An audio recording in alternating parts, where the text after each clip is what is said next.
Hello students, आज ये आपका लेकर आए हैं क्वेश्चन पेपर लास्ट ईयर का सीएसएस यूनिवर्सिटी वालों के लिए है। BA second year British poetry. Okay, paper का नाम है आपका ब्रिटिश पोइट्री। लास्ट ईयर का पेपर है, तो एक बार देख लेते हैं कि लास्ट ईयर आपके किस तरह के क्वेश्चंस आए हैं, ताकि इस साल आपको प्रिपरेशन में हेल्प मिल जाए। कितनी बार क्या होता है, आपको ये पेपर क्यों बता रही हैं, क्योंकि एक बार आप लास्ट ईयर के पेपर जरूर देख लीजिए।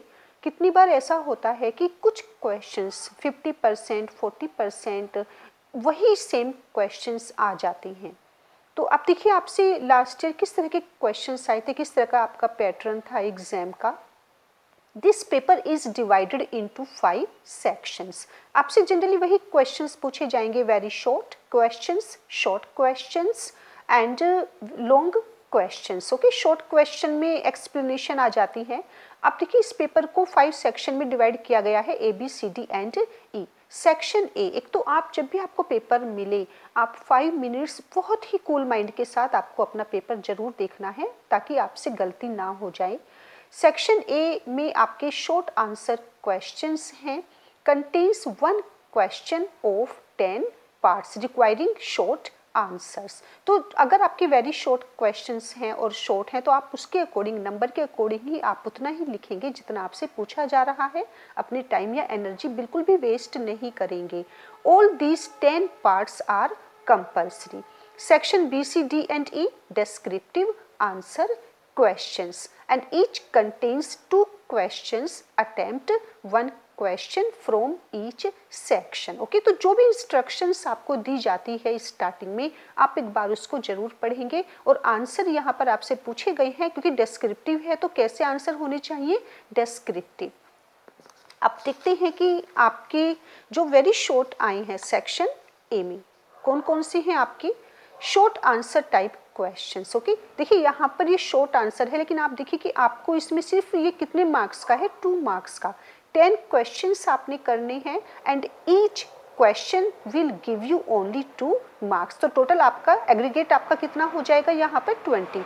और ये सारे ही आपके कंपल्सरी हैं। आपने कितने करने हैं, 10 क्वेश्चंस करने हैं। Okay, This section contains 1 question of 10 parts requiring short answers. Each part carries 2 marks. अब देखिए यहाँ पर आपके कितने क्वेश्चन आए हैं इसमें, this one, okay?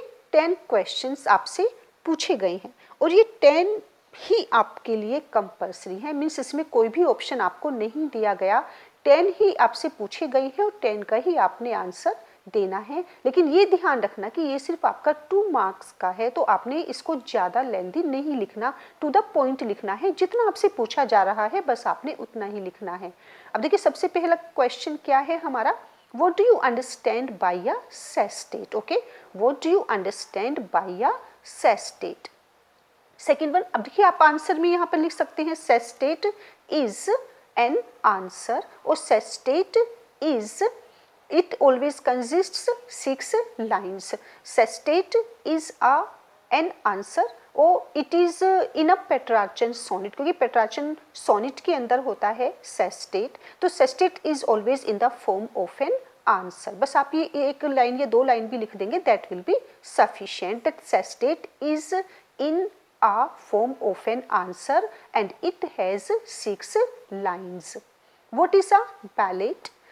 What do you understand by the word monologue? अब देखिए, ये क्वेश्चन आपका आया है, what is a ballad? A ballad is a song and it always narrates a story। और ये आपका लास्ट ईयर भी आपसे पूछा गया था 2021 में। ओके, सेम क्वेश्चन 2021 में भी आया था, what is a ballad? और ये देखिए रिपीट हुआ है आपका 22 में भी। लेकिन इस बार इसीलिए आपसे कह रहे हैं कि एक बार देख लेना, काफ़ी क्वेश्चंस आपके एज इट इज़ आ जाते हैं। What do you understand by the word monologue? तो मोनोलॉग क्या है, आपको बस फ्यू वर्ड्स में या फ्यू लाइन्स में आपने इतना ही बताना है कि मोनोलॉग क्या है। Mono means 1 and log means conversation. So monologue means a single conversation. What is the theme of an epic? What do you understand by Keats' Hellenism? Is there any dramatic monologue in your course, if yes give name. इस तरह के question भी आ जाते हैं। आपको अपनी syllabus सबको पता होता है, लेकिन कितनी बार स्टूडेंट्स लास्ट मोमेंट पर भूल जाते हैं। तो यहाँ पर देखना कि एक दो क्वेश्चन इस तरह का जरूर पाएगा, चाहे लॉन्ग में या वेरी शॉर्ट में जनरली पूछ लिए जाते हैं कि क्या आपके सिलेबस में कोई भी लिटरेरी टर्म है या डिवाइस है, कि क्या आपके सिलेबस में कोई एपिक है या कोई एलिजी है जो आपने पढ़ी है, अगर है तो उसका नाम लिखिए। तो यहाँ पर ड्रामेटिक मोनोलॉग आपके सिलेबस में रॉबर्ट ब्राउनिंग का भी है और टेनिसन का भी है, यूलिसेस है आपके, और द लास्ट राइड टुगेदर भी है रॉबर्ट ब्राउनिंग का, रेबिबेन एजरा भी है। तो जो भी उस टाइम आपको इजी लग रहा है लिखना, आप उसको मेंशन कर सकते हैं। Is there any dramatic monologue in your course, if yes then give name. How many quatrains are there in a Shakespearean sonnet. तो जब आप देखिए वेरी शॉर्ट क्वेश्चन देखते हैं, आप पाएंगे बहुत ही सिंपल पूछे जाते हैं। बस आपने ये देखना है कि जो भी आपकी यूनिट है एक बार आप उसको रिवाइज कर लेना कि उनका मीनिंग क्या होता है। बेसिक जो चीज़ें होती हैं बस आप उनको याद कर लीजिए। How many quatrains are there in a Shakespearean sonnet. अब देखिए फिर वही, ये भी लास्ट ईयर पूछा गया था, एज इट इज आया था आपका, what is lyric, give any two characteristics of a lyric. Lyric क्या है और उसकी कोई भी दो कैरेक्टरिस्टिक्स बताइए। तो आप नंबर 1, नंबर 2, अब देखिए यहाँ पर मीनिंग नहीं पूछा गया है आपसे लिरिक का, तो आप सिर्फ यहाँ पर क्या लिखना है, आपको कोई भी ले सकते हैं जो भी आपको इजीली उस टाइम याद आ जाती हैं। टू कैरेक्टरिस्टिक्स, जैसे कि आपकी ये बिल्कुल सिंपल है। The very first is it is short and second one it is musical. Okay, what did the traveler tell the speaker, ये misprint था आपका word tell the speaker in the opening lines of Ozymandias. Write the theme of the poem To a Skylark by P.B. Shelley. तो ये आपके 10 questions हो जाते हैं, जिसमें से आपके लास्ट ईयर 2 क्वेश्चंस आए थे, what is ballot and 2 characteristics of a lyric. ये थे आपके वेरी शॉर्ट क्वेश्चन, राइट। अब चलते हैं section B, C, D and E, और इसमें आपके शॉर्ट क्वेश्चन आते हैं। शॉर्ट क्यों? क्योंकि ये आपके सिर्फ 5 मार्क्स का होगा। Section B, attempt any one of the following questions. Write a short note on Keats' sensuousness. How will natural objects teach Lucy? अब इसमें से आपने सिर्फ एक करना है, वो आ गया आपका। सेक्शन बी में से आपने कोई भी एक क्वेश्चन ले लेना है जो आप ज़्यादा अच्छा लिख सकें, और ये आपको प्रोवाइड करेगा ओनली 5 मार्क्स, क्योंकि 5 मार्क्स का है तो ये आपका ज़्यादा लेंथी नहीं आप लिखेंगे। सेक्शन सी में एक्सप्लेनेशन आएंगी। गुड। सेक्शन बी में एक क्वेश्चन करना है, सेक्शन सी में आपकी पूछी जाएंगी एक्सप्लेनेशन, लेकिन ये भी आपकी होंगी 5 मार्क्स की। Explain with reference to the context any one, right. अब आपने शॉर्ट क्वेश्चन भी एक ही लिखना है और एक्सप्लेनेशन भी आपने सिर्फ एक ही करनी है। Any one of the following passage adding critical comments, बहुत इंपॉर्टेंट होते हैं critical comments, reference, context, explanation, और लास्ट में आप उसमें एनबी या क्रिटिकल कमेंट जरूर ऐड करते हैं। चाहे आप एक लिखें 2 लिखें, लेकिन वो काफ़ी मीनिंगफुल होने चाहिए, मीन्स टू द पॉइंट होने चाहिए, वेयर एवर नेसेसरी। ओके, जहाँ भी आपको जरूरी लगे आप क्रिटिकल कमेंट वहाँ पर जरूर नोट कीजिए। अब जैसे कि देखिए आपकी एक्सप्लेनेशन आपसे ये पूछी गई है, my heart aches and drowsy numbness pains my sense, तो आप यहाँ से ही समझ जाएंगे कि ये किसकी लाइन्स थी, कौन सी पोएम की लाइन्स थी, John Keats ode to a nightingale. Got. और आपको ये करेक्ट नाम लिखना चाहिए, उसके बाद आप खुद एक्सप्लेन कर सकते हैं कि किस तरह की ये लाइन्स हैं, किस तरह का स्टेंजा था, इसमें कीट्स ने क्या कहा है। John Keats ode to a nightingale, तो ये आपको प्रोवाइड करेगा 5 मार्क्स, राइट। फिर देखिए आप, हम थर्ड वन ले लेते हैं। हमारी दूसरी एक्सप्लेनेशन पूछी गई है पीबी शैली की to a skylark poem से लिया गया है, काफ़ी फेमस है ये भी lines.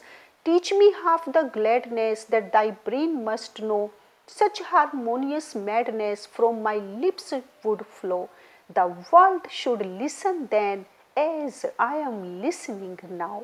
Okay, it is now. PB Shelley to a skylark. अब 2 में से आपने सिर्फ एक एक्सप्लेनेशन करनी है, तो आपका सेक्शन बी और आपका सी ये हो जाते हैं आपके 10 मार्क्स के। Good. Very short. Section A आपका कितने मार्क्स का था, 20 का। और ये आपका section B and section C 5 + 5 = 10, ये आपका 10 का हो गया। तो अब तक आपका 30 मार्क्स का आप कर चुके हैं। अब चलते हैं सेक्शन डी पर। ये आपका काफ़ी इंपॉर्टेंट होता है because it will carry 10 marks, right. Long questions आपने यहाँ पर देने हैं और एक क्वेश्चन आपको 10 मार्क्स प्रोवाइड करेगा। सेक्शन डी में भी आपके ऑप्शन हैं, 2 क्वेश्चंस दिए गए हैं और जिसमें से आपने सिर्फ एक करना है और एक क्वेश्चन आपके 10 मार्क्स का होगा, इसलिए काफ़ी इंपॉर्टेंट है। Answer any one of the following. Discuss Tennyson as a representative poet of his age.